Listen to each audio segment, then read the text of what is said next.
Сайн байцгаана уу? Цахим хичээл маань оюутанд хэрхэн харагдахыг багш хэрхэн харах вэ? Үүний тулд багш өөрийнхөө профилийн зураг дээр дараад Switch Rule 2 гэдэг дээр дарж Student гэдгийг сонгоно. Ингээд багшийн эрх оюутных болж хуурсан байна. Тэгээд энд одоо нуусан байсан зүйлсүүд ингээд оюутанд бол харагдахгүй цэвэрхэн цэгцтэй харагдаж байгаа жишээтэй. За, тест дээр жишээлх юм бол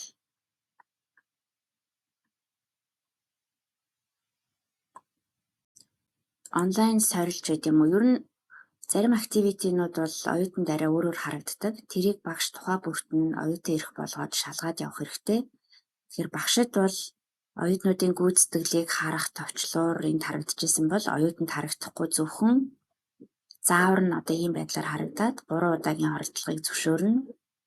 Цагийн хязгаар 50 минут. Үнэлэх арга бол 3 оролдлогын хамгийн өндөр оноогоор гэх мэтчлэн юм заавар нь л харагдчихэв. Тэгээд оюутны хувьд бол зөвхөн сүүлийн оролдлогоо үргэлжлүүлэх гэсэн зочин харагдаж байгаа жишээтэй.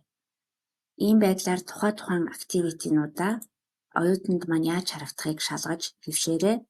За, буцаад багш өөрийнхөө засварлах эрх рүү очихдоо Return to my normal role гэсэн товчлуураа дараад буцаж хэвэндээ өөрийнхөө эрхэн дээр очиноо.